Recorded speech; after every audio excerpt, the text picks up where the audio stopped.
New Thought Media Network proudly presents Having Courageous Conversations, where real talk dives deep. Each week we go beyond surface talk. We open our hearts, speak our truths, and dive into the stories that shape us. No scripts, no filters, just powerful, unforgettable conversations about life, purpose, healing, and truth. Join the conversation, because your voice belongs here.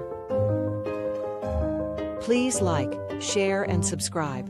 Check out our YouTube channel at Having Courageous Conversations or email us at yourshowyourvoice@gmail.com. Now, let's have a courageous conversation. The views and opinions of our guest and hosts do not necessarily reflect those of New Thought Media Network, or any organization we may be affiliated with. Here at New Thought Media Network, we welcome freedom of speech and courageous conversations. There are many topics that can be difficult to navigate. Challenging the status quo and engaging in lively debate is important to expanding our understanding of one another, and life in general. Creating a peaceful world doesn't happen because no one disagrees, it happens from a willingness to understanding one another. In our programming, we strive to expand consciousness and assist people in creating remarkable lives. Your comments are welcome at info@ntmedia.org. Thank you for joining us for another Courageous Conversations, where we explore truth, growth, and conscious living. We believe that when we speak from the heart and we listen to others with compassion, we hold space for one another, where we can create possibilities for healing, growth, and connection. We believe. I'm Shira Rogers, and it is my absolute joy to be here with you.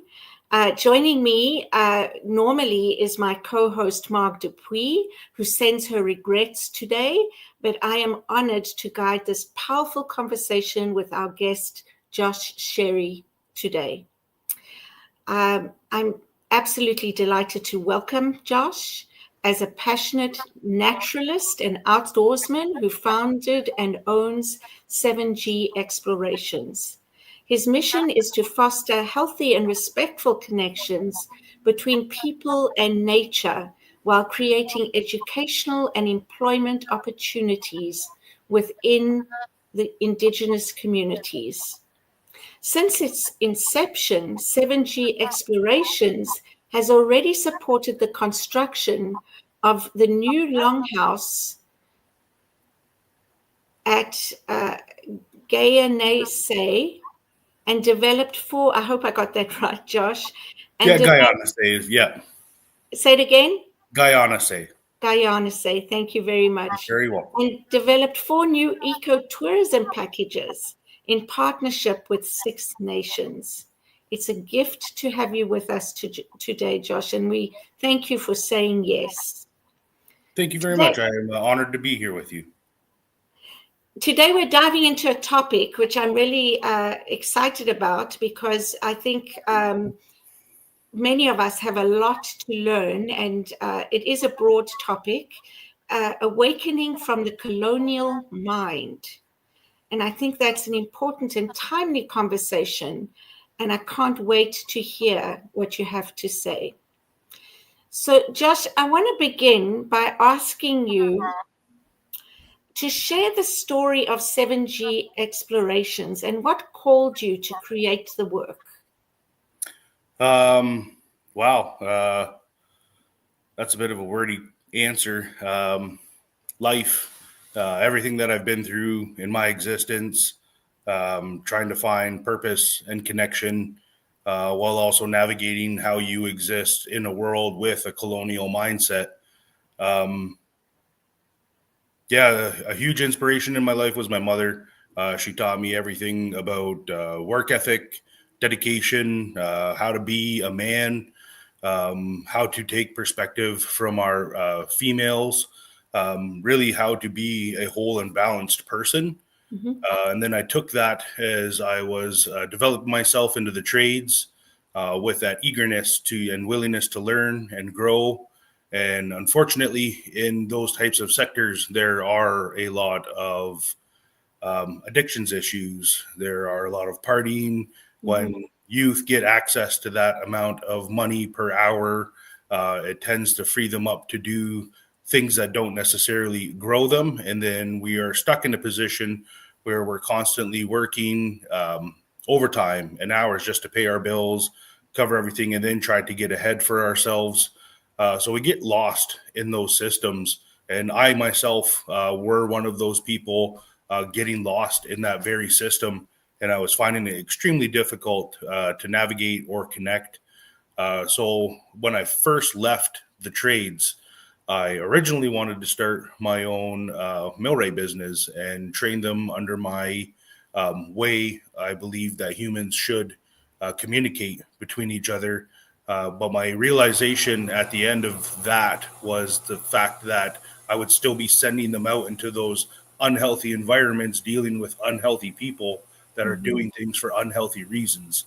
So all the good work that I would be doing with them at their home base would just be sending them into situations where they may be facing even greater trials and tribulations because the people they're dealing with aren't necessarily following the same path of values or what is most important to that individual. So I pivoted. I didn't start that business, and I chose to go back to school, where I went to the Adventure Expeditions and Interpretive Leadership Program at Fanshawe College in Simcoe. And I had a group of incredible teachers who were beyond supportive and empowering for everything that I was trying to accomplish with my life. So I just graduated this program this past April. And then literally stepped in outside of the last day of school, right into working for 7G Explorations. And the reason that I took the route for outdoor education and cultural connections is because no matter what race or religion you come from, all of us started out with people who were in a community trying to survive in the elements. So it is our connection to nature. It is our connection to each other. At those points in time in human history, nobody was doing what they were doing because they were going to get a mansion on the hill, or that they were going to get the next supercar or own the newest new of the newest new. They were doing it because they genuinely cared about the people that were around them. So that's really just that root ideology of where humanity comes from is really what I want to try to reinstill in the people that I do programming with. I want them to be proud of their ancient ancestral knowledge, their ancient ancestral cultures, and this is all pre-colonization. So when I talk about 7Gs, it really is everything that I'm doing is trying to bring up Indigenous people, give them opportunities for employment and education, while also disconnecting them from that colonial mindset and going back to our ancestral ways where community is the most important thing that we have in our lives. Each other is what we need to survive. It's no longer just about the individual. It's about everybody around us and everything around us. So the more we're able to connect, the more we are able to evolve. It's truly what I believe in. So that's kind of why I started 7G Explorations. Wonderful. And correct me if I'm wrong, 7G stands for 7 generations, right? It stands for a number of things. So I wanted to be very inclusive. My two sons are half Haudenosaunee and half Anishinaabe. So I wanted to include the 7 grandfather teachings. 7G stands for the 7th generation prophecy, and the G alone stands for the Haudenosaunee's great law. So it's encompassing the nations that I'm most closely tied to, and really bringing together the beauty of all of their ideologies and how we can truly make that 7th generation prophecy come to pass. Make sure that we're taking care of the people who are going to be here 200 years ahead of us. So the name was something I remunerated on for months and months, trying to figure out how I'm going to convey in just a simple title everything that I stand for. And that's kind of where I landed. And the explorations part of it is exactly that. We are exploring each other. We are exploring ourselves. We are exploring our culture, our language, our identity, our connection, and our environment. We're trying to be as connected as possible with the programming that we do. Beautiful.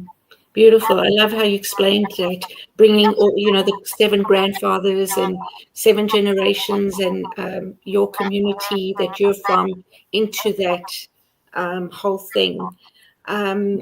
So you speak about the 7 generations. Did you say prophecy? Yep. Would you mind, for those of us who don't know what that is, explaining that? It could be told in a number of ways, but essentially what it comes down to is that the 7th generation is coming up. And at that point in time, there's going to be great change. So preparing ourselves, making sure that 7th generation is healthy for the changes to come is a part of that whole prophecy. And some believe that a lot of those generations have already come to pass and that we are starting to enter into those generations coming ahead of us, where we're going to be meeting all of those changes. And it's kind of evident in what you see happening globally, locally, from our federal government to our provincial government to world government. There's a lot of change happening, not all great change and not always for positive notes, but that's exactly why we're having this discussion here today. Yeah, absolutely. And I think, I don't know, I think that for me, I see a lot more pride in Indigenous people carrying themselves. There's a lot more wanting to connect with their roots, wanting to understand where they come from, and being proud. Whereas before, and I'm not from this country, but my understanding is that a lot of Indigenous people hid that they were Indigenous. I did myself during my trade. Most people thought I was either Sicilian, Spanish, Hawaiian, Tobagan. They would guess everything else under the sun except for Indigenous, Mohawk, or even Anishinaabe. They never considered me that, or I don't look that way. So I wouldn't bring it up to people. I wouldn't share that with people. And that actually gave me insight into how people truly felt, because when things would happen, you would hear things like they need to shut the bleep up and get over it. And then it wasn't until I would say, hey, just to let you know, I'm Indigenous, and then it would be backpedaling. So it was an opportunity to get a real glimpse into how everyday people truly view us without having that already barrier for them to share how they truly feel there. But it was growth and development for myself as much as it was upsetting that, wow, these are people that I work with and they feel that way about me. Like, I'm here every day at work. I'm working beside you, sweating, slugging. So what makes me less than?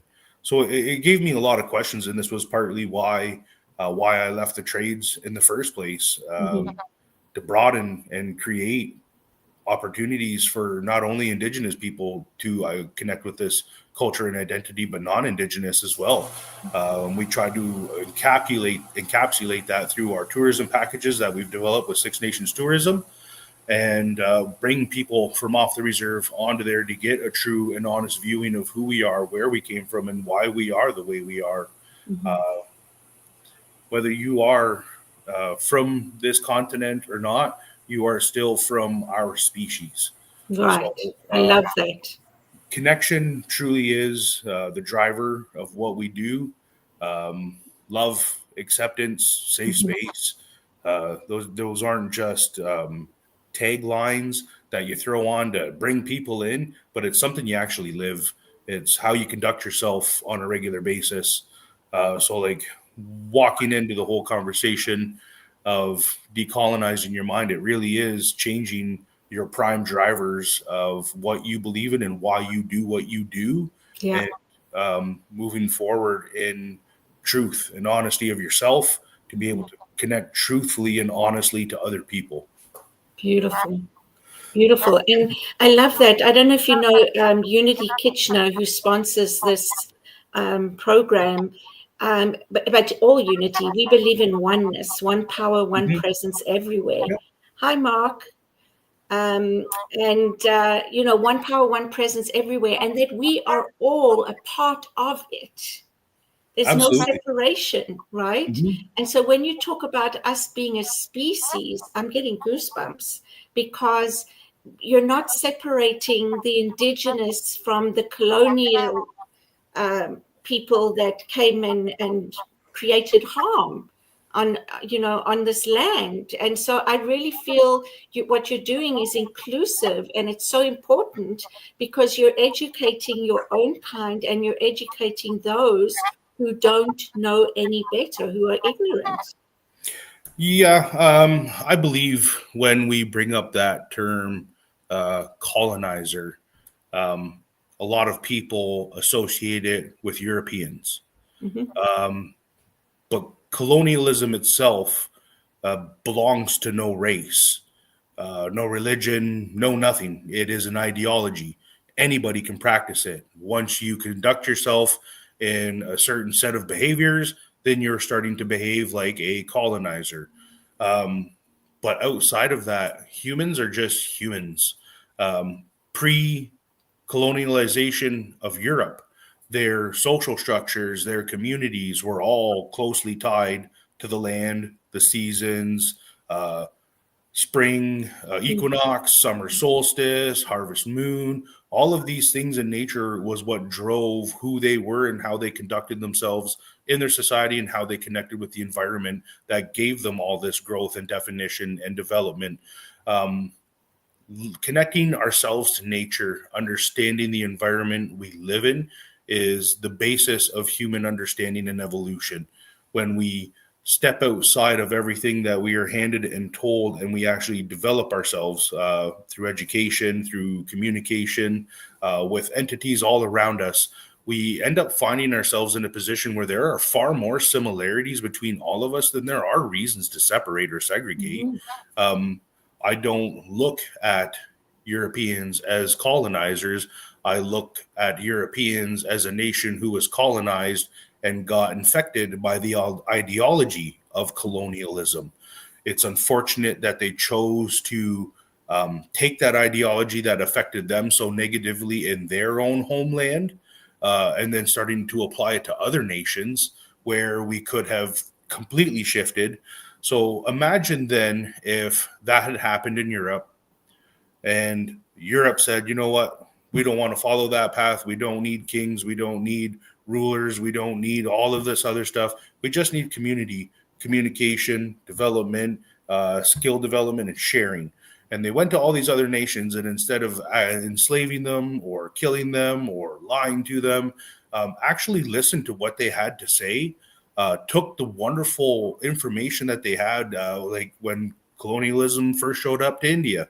India was already light years ahead of Europe when it came to mapping the stars, mathematics, all kinds of wonderful things that we consider to be civilized.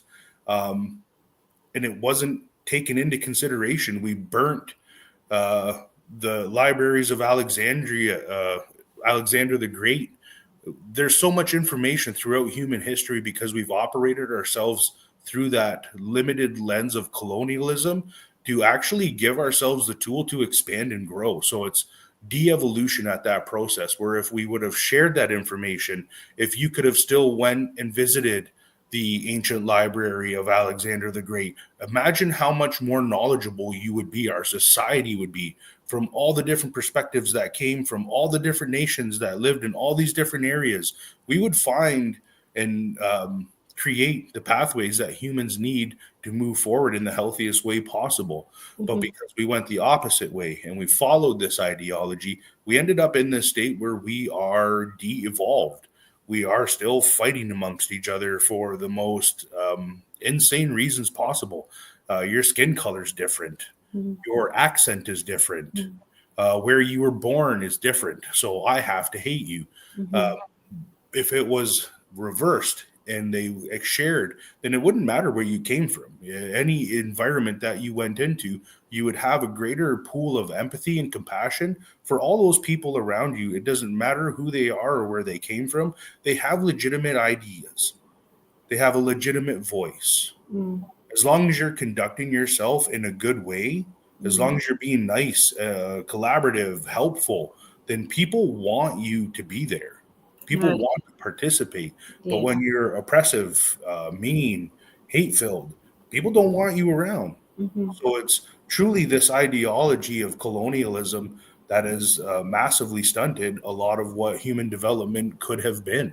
I do not believe that what our society is today is the apex of human ingenuity or capabilities. I think there is still so much more we can bring to the table if we actually just listen to each other.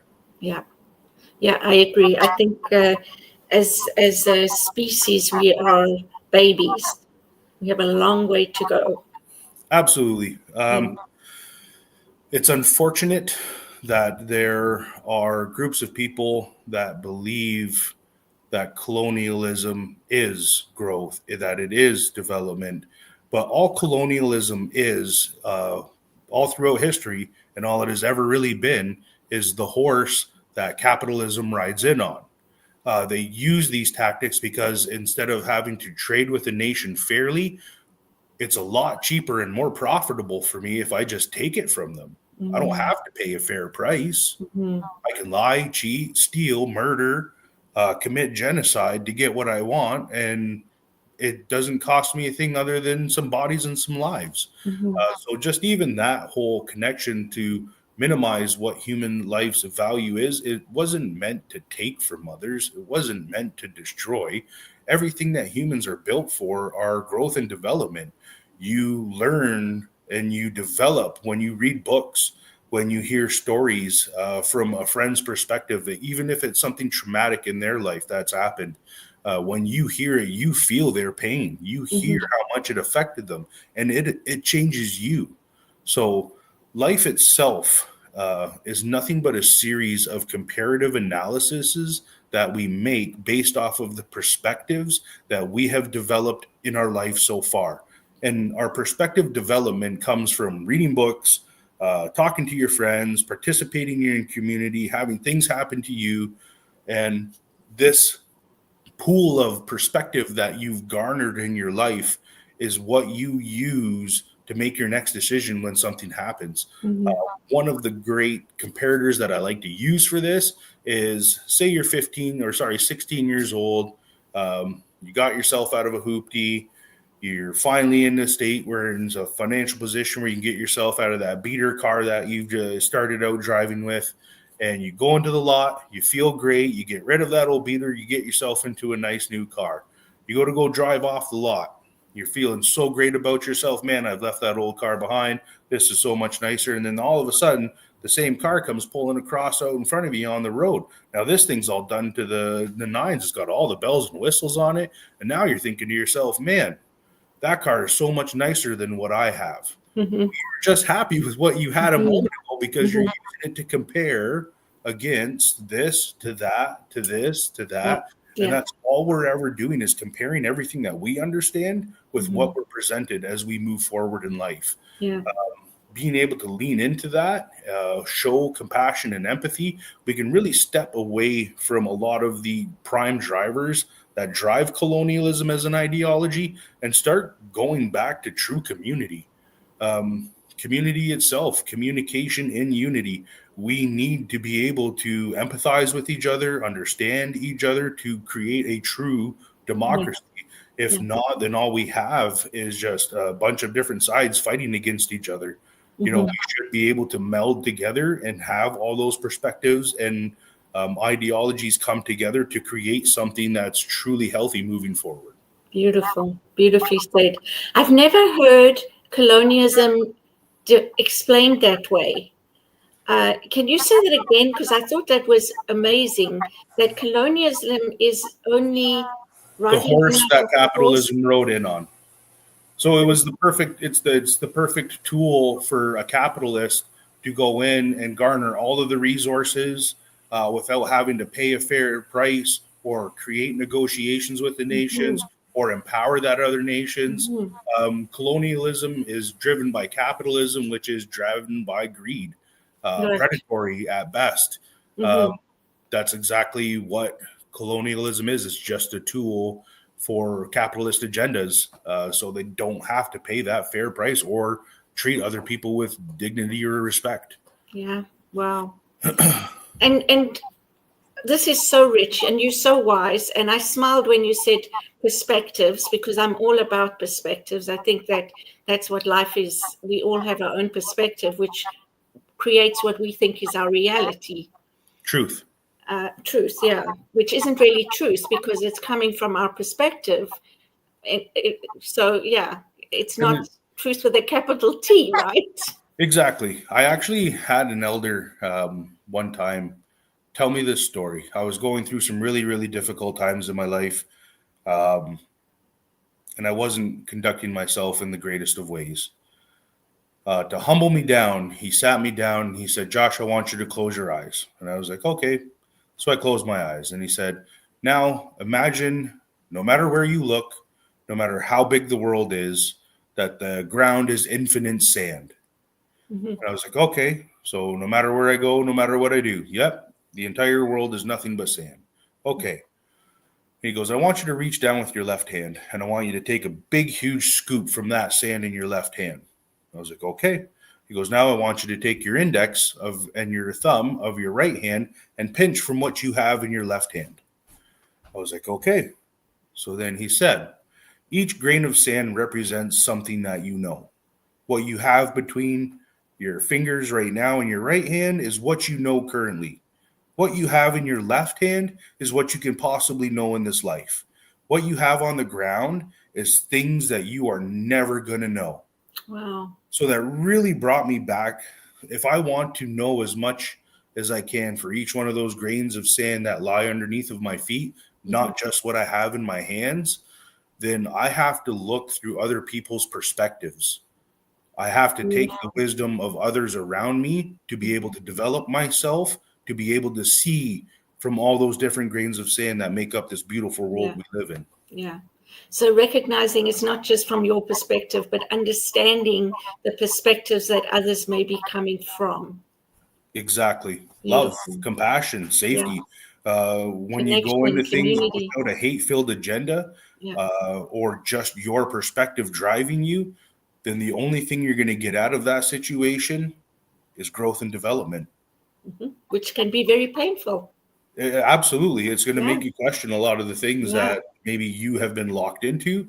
But at the end of the day, it will give you a greater pool of love to draw from, so you can positively affect everybody else that's around you, your children, your grandchildren, your aunts, uncles, cousins, nieces, all of it, everything, your working relationships, your even global relationships.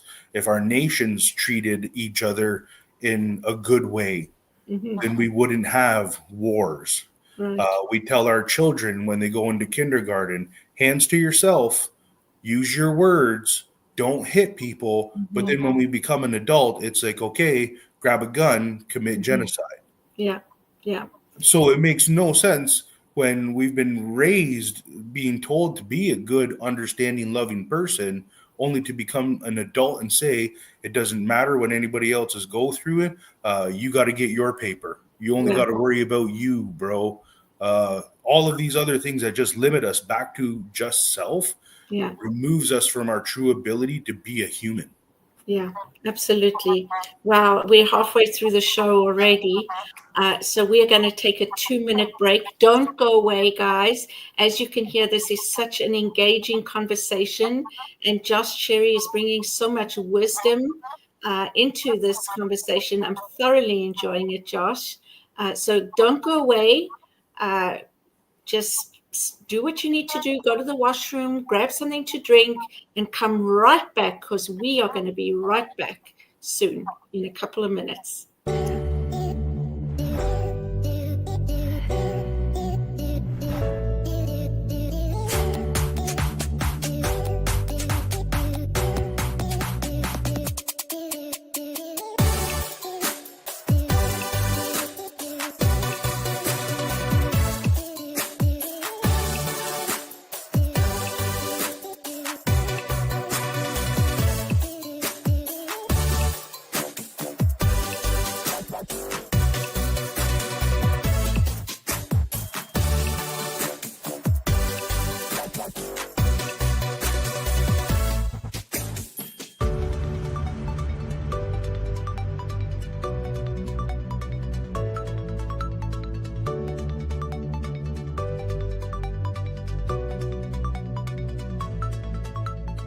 New Thought Media Network proudly presents It's All Love, Wednesdays at 4 p.m. Mountain Time, 6 p.m. Eastern,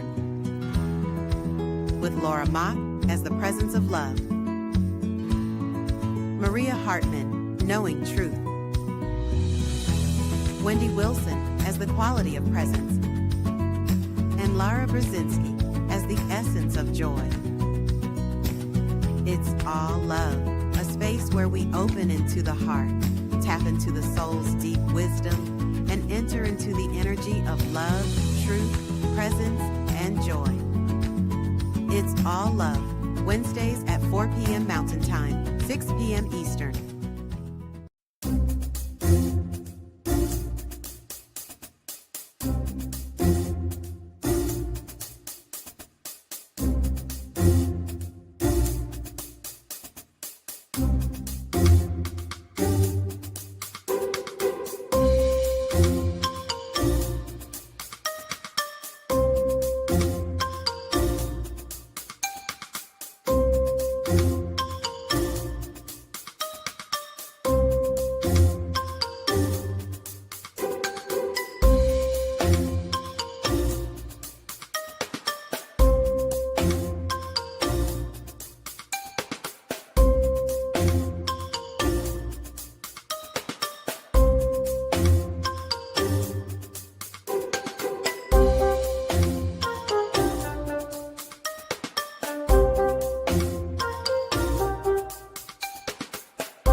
Welcome back to Having Courageous Conversations. We're here with Josh Sherry, continuing our conversation about awakening from the colonial mind. So let's continue, Josh. What do you mean, or explain to us what you think about when you say awakening from the colonial mind? Prime drivers. It's realigning your prime drivers. A lot of humanity's prime drivers are material and wealth. Mm-hmm. When we look at our societies pre-colonization, no matter where you're from, our drivers were community. Our drivers were education and empowerment. These things in those societies weren't held at a dollar value where you have to pay X amount of money to be able to get access to this information. This information was shared with you because it was a part of the development of our species, of our people, of our nation, of our culture, of our language, Right. Of our ceremonial practices. Mm-hmm. So when I talk about the awakening from a colonial mindset, it really is just showing up, being participative, being present, being accepting, loving, compassionate, and empathy to drive what you do, so that when you step into these situations, you're no longer then doing it for money. You're doing it for personal development. Mm-hmm. The more you develop, the more opportunities come your way. Mm-hmm. Money is just a byproduct. If you are actually showing up with integrity, if you are kind and respectful to others, then you're the type of person that they want to have around. Mm-hmm. When you start separating yourself from that and using just wealth and title and power to get to where you want, most of those people you don't want around. You don't want to build relationships with them. Right. You are forced in a work setting to have to participate with them, even though they're so wildly outside of how you conduct yourself or what you believe humanity can be. You still have to learn to function within that setting. And I've spent a lifetime doing that. So I've spent hours and hours and hours, and all the times I've had to drive to work, drive home from work, go to different locations for work far away, and remunerated on this very subject over and over and over again to find ways where, how do humans move forward, separating themselves from that colonial ideology without having to use what colonialism has used to push its agenda, and that's war, death, genocide, hatred, separation, segregation. How do we do it in the most inclusive way possible, where I don't have to fight you Yeah. to do this, to move forward? I just need to communicate with you. I need to share with you, and I need to be honest about myself. I need to be honest about who I am, where I'm from, and know my purpose here on this planet. So really, it's stepping away from money being our driver, materials being our goal, and actually looking at life as development. Life is a thing that when you learn, you grow. So being connected, picking up some books. I know reading's really dropped off of the popularity map with everything that we have when it comes to technology nowadays. But reading is the only thing that you can travel the world and never ever leave your home. You can garner more perspective from reading about even fantasy characters. One of my heroes in my life is Driz Doran, and he's a character from the Legend of Driz series written by R.A. Salvador, and he is an incredible character. The trials and tribulations he's faced, I really resonate with that, and I believe, just like him, that it's through understanding that we can create a better path moving forward for all people, no matter who's been put into whatever box. So, yeah, stepping into love, stepping away from materials. Don't use money as your driver. Use experience, growth, development. If you're passionate about something, develop yourself in it, and then money will come eventually. And money is itself even inconsequential. It's an entity we put such great value on. You can't drink it, you can't eat it, you can't build a shelter with it, you can't use it for clothing. It really is inconsequential when you actually look at what humans truly need. Yeah, I hear what you're saying. I mean, money can cause a lot of negativity in a lot of people's lives. And I can hear people saying, in reality, though, we need money because we have to survive. We have to be able to buy food and buy, rent housing. And that's how we've been conditioned, right? And that's how the system has been set up. So what do you think the first steps could be for somebody to work on awakening from the colonial mind? I hear what you're saying about love and kindness, but what are the kinds of steps that people can take to become more kind, become more loving, become more community orientated? Connect with nature. Nature, especially for the Haudenosaunee people, it's what we used just by watching it, connecting it with it, living with it in every aspect of our lives. It truly defined who we are, from our clan systems, our ceremonial practices. Even when we learn to pick medicines and harvest medicines, we listen to the bird songs. We wait for certain leaves to change for the next thing that we do.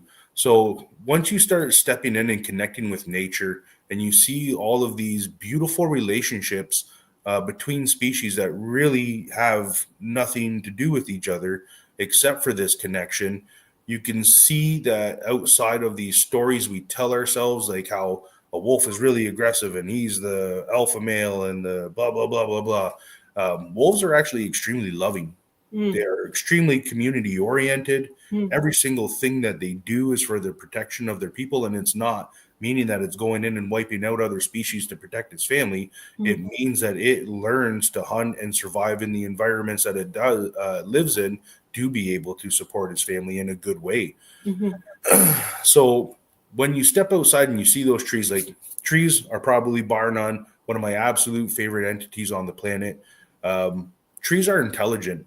They can identify every single species that grows around them, whether it was a tree from a seed of its own tree, or from a seed from a tree of the same species but a different tree, or from a seed from a tree of a completely different species. It can identify every single thing around it, and it shares all of its nutrients, its minerals, its water, its energy to these other trees, because the tree understands that if my environment around me is healthy, then I too am healthy. So when we start connecting, like even just from the simple understanding of how a tree operates and how a tree communicates, we start to see how humans can do better to communicate with each other. The tree has no animosity. It's not shooting nukes at the other trees because it's growing in their area. They're sharing, they're connecting, they're communicating because they are a part of the environment, regardless of where we come from, regardless of our own personal indigenous identity and territories. We're all still on one planet.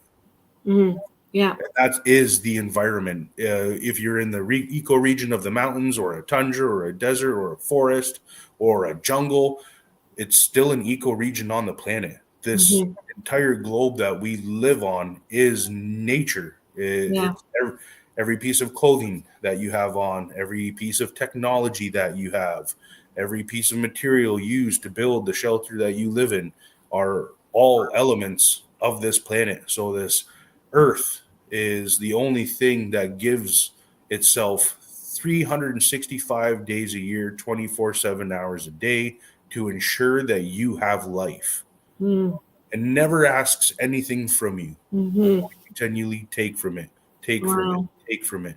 So stepping outside, connecting with that beautiful web of life that lives out there will start to help you reconnect with yourself, which will allow you to connect with others around you in a healthy way and be more like that tree. You'll step into starting to decolonizing your mindset, your drivers, because the tree didn't do it for money. The tree's not getting paid. The tree doesn't have a title. The tree just is ensuring that the environment is healthy, like all of our originating cultures did. Beautiful. Yeah, so it's reconnecting. What I'm hearing, what I'm interpreting, is reconnecting with nature to reconnect with ourselves. Absolutely. It's part of nature as well. Yep. Well, compare yourself. Compare your trees are so beautiful. I'm going to keep going back to this because I love them. But even when something traumatic happens to a tree, so say an invasive bug comes in, burrows into the tree, or someone puts a nail into it or whatever, as that tree grows and you're looking through the annular rings from a cross-section cut of the tree, you'll see a traumatic event in the tree's life. And just like us, the traumatic event happens, but each year of growth slowly consumes that, but it never leaves the tree. It's always intrinsically a part of it. Just like when a traumatic event happens into our lives, it's always a part of us now, but we can grow and heal from it until eventually it's solid bark and tree all around where that once intrusive force was in on that tree. So it really helps us to connect with our own emotional turmoil that we deal with all the stuff that we carry, that there is growth, that we can grow beyond it. Yes, it'll always be a part of us moving forward. It's always going to be there, but we can grow beyond it. We can take everything that it gave us and learn from it and then find a better path forward. So when you connect to self, after you've connected to nature, and you can then connect to others around you in a far better way. Without feeling so ostracized or feeling like you have to prove yourself to someone, just show up authentic. Or being so judgmental, right? Because I think that's one of our big problems is judgmental, but it's also because I think we fear what we don't understand. Absolutely. And we don't understand each other, so therefore we become fearful of each other, and then we other each other, right? Yep. Then it just widens that gap. Yeah. So it's learning to communicate, like you say, with each other. It's learning to understand each other's perspectives, because when we understand and we communicate, we become more connected, because we're not as we're gaining more information about each other and learning that we don't have to fear each other. Yes, dropping the negative biases that we are taught growing up, or what are pushed through our education system. It's sad to say, but a lot of the structure that we have for our society is 100% geared to sustaining that colonial mindset and that colonial ideology, because it needs those exact same ideologies, not only to create itself when it comes to a nation, but also to sustain itself once it's developed itself into a nation. So there's 3 Ds of the colonial system, and that's destabilization, dehumanization, and demoralization. Yeah. So these are all processes that we still even see within our policies and our politics to this very day. When we look at the homelessness issues that we're facing, our housing market that we're facing, the further development of eco regions, Bill C-12, all these other terrible things that are removing protections from species and our connection to the land, further just viewing Earth as something that we can use and abuse versus something that always gives us nurture and love. Right. Peterson's Field Guide to Wild Medicines. In the preface of this book, he writes a cool statistic, and it's something that I love to recite because it's such a powerful and profound statement. Humans truly only understand 4% of the plant world.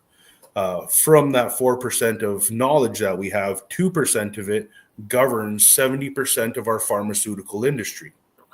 So when we quantify that in terms of knowledge and connection, if we knew more about our land, if we were more connected with our plant worlds, our insects, our wildlife, our everything, we would have the answers to any medical ailment that existed for humans, animals, and every other species alike. So it's really, truly means, and what I take from that statistic is that we need to be more connected to our home to be able to be more connected to each other. Right. So once we see that our medicine, our food, our clothing, our everything is coming from Earth, what do we need to take care of the most? Is it somebody's GDP? Is it somebody's mansion? Is it somebody's $5,000 suit? Yeah. No, it's a planet. Let's take care of the trees. Let's take care of the plants and the animals and the birds. And when we invest ourselves into that, we give ourselves actual purpose and fulfillment. When we go to something just for, say, a paycheck so that we can buy a thing, you get the thing and it's done and over with. There's no true fulfillment. When you're actually giving back to Earth, when you're connecting and giving your, like, and it doesn't even mean going to plant trees. It just means giving back, like that love, that reciprocation of respect and connection. You don't have to invest money to do it. You just need to invest time and effort. We can find ourselves awakening from these ideologies. We can find ourselves that we don't really need all of this extra accoutrement that exists within our life because the planet gives us everything that we truly do need. Yeah, absolutely. And I can't believe how quickly the time's going, but I have a question for you. The work that you're doing, first of all, I'd love for you to explain the 6 nations, because I know that you explained it to me when we met, how the 6 nations come to be called the 6 nations. And then how is your work affecting the community of the 6 nations? Well, 6 nations aren't technically originally a part of what border you would call Canada. We came from the New York region and all along that peninsula there. We came here during the Revolution of 1812, and we sided with the British. So this was 6 miles either side of the Grand from Dundalk to Lake Erie. Is supposed to be traditional territory of the 6 Nations people. And that's kind of how we got to where we are here in Canada. After that, when we first settled here, a lot of things happened. A lot of it influenced by the document known as the Indian Act. But the work that I see happening here within my community, I mean, I hope it's positive.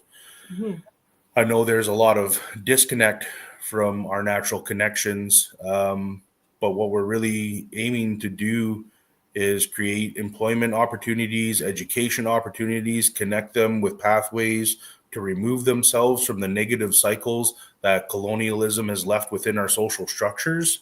and break free from those toxic cycles that exist on the reserve, so that they could go out and meet new people, see and understand and garner new perspectives, so that they can see that everything that we've been locked into in a box due to the Indian Act and colonial agendas, that we are far more than that. We are far more connected.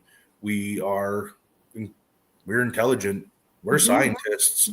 We're innovators. We're agriculturalists.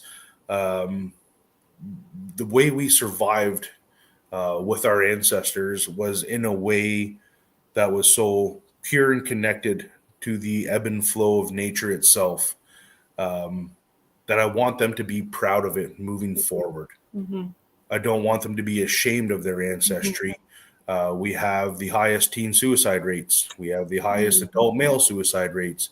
We have the highest recidivism rates. We have the highest percentage of children in the child welfare system.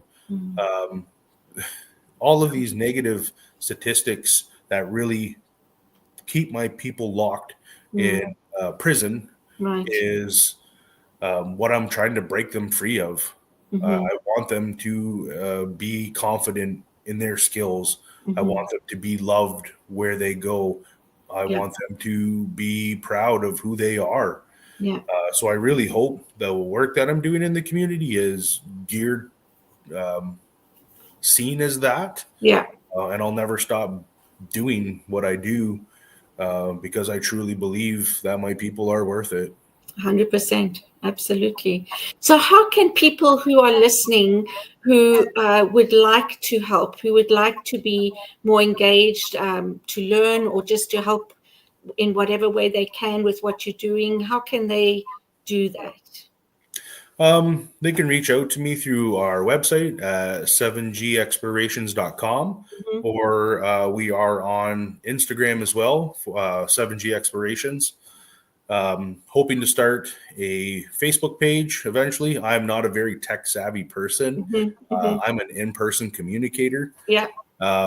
So I'm slowly developing those skills to manage all of the technology aspect of things.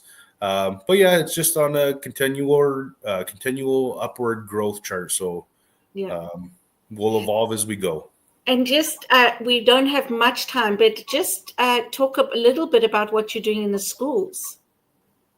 Oh yeah, empowering our classrooms is a part of starting off with the elementary school systems, is how we're going to start sparking interest into learning more about their environment, because there really is a massive number of careers and education opportunity in the environmental or ecology field of work out there.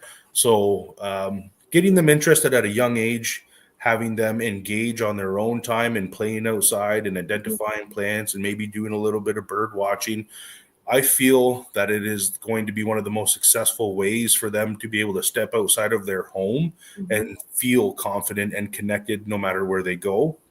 So it also gives us the opportunity to give them a chance to possibly work for us. So as they grow through the programs that we'll have offered within our community, they can sign up as junior sweep guides for summer jobs in between school.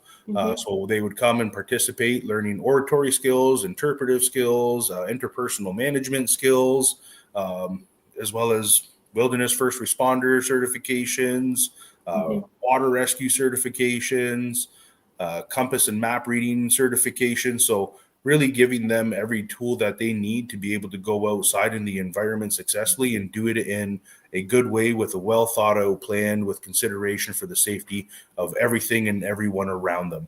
When we talk about safety for everything and everyone around them, we're not just worried about the safety of the people that we're on expedition with outdoors, but the animal life that we interact with while we're out there as well. So leave no trace philosophy, all of those wonderful things. So we really, when we're in the school systems, we're promoting what we're doing. We're promoting opportunities for education, but we're also getting them to seek out information on their own.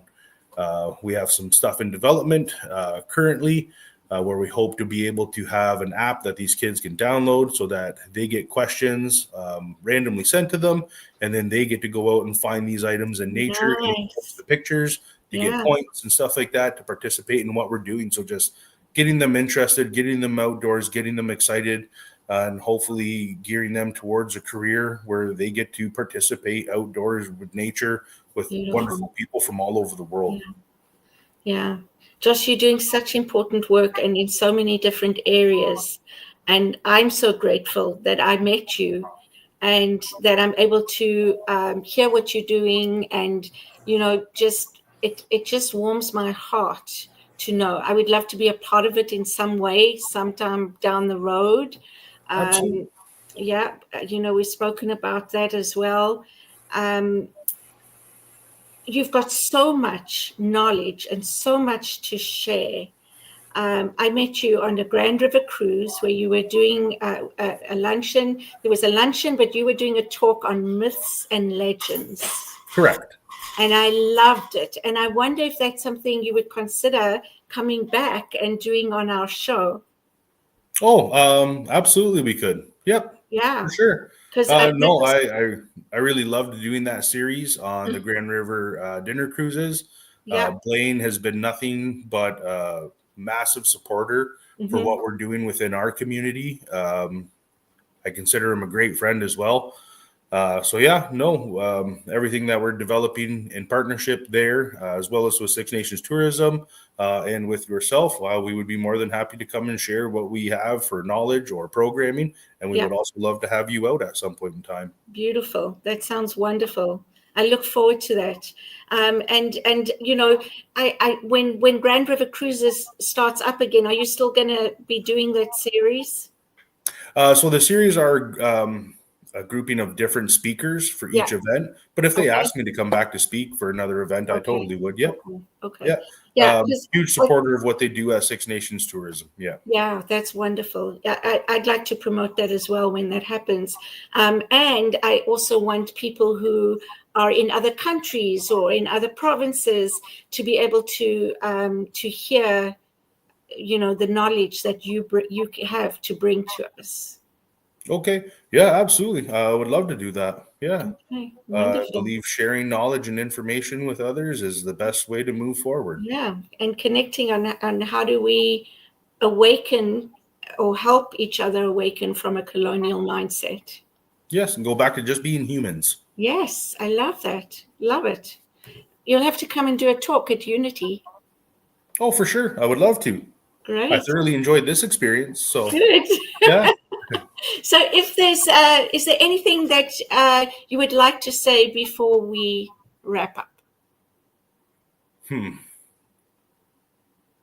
You've got about a minute. The most powerful thing that I could say right now, love will lead the way. Love will lead the way. If we lean into love, compassion, empathy, all those beautiful things that make us such a wonderful species, I am 100% confident we will truly evolve and we will find a far better, healthier way to move forward together. No more of this separation, no more hatred, no more wars. We can honestly have conversations, treat each other with respect, and grow together. Beautiful. Beautiful. So thank you so much once again for being with us. To everybody who's watching live or who watches at any time after, thank you for joining us. And please like, share, and I can't remember what the third one was. Like, share. Subscribe. Thank you. Subscribe. I got you. Like, share, and subscribe to support us so that we can continue doing this show and that more people hear about it and hear these wonderful guests that say yes to come and join us. So next week, we have another great speaker. And come back and be with us again and see you next week. Perfect. You don't go away. You stay. Absolutely. I'll be right here. Thank you.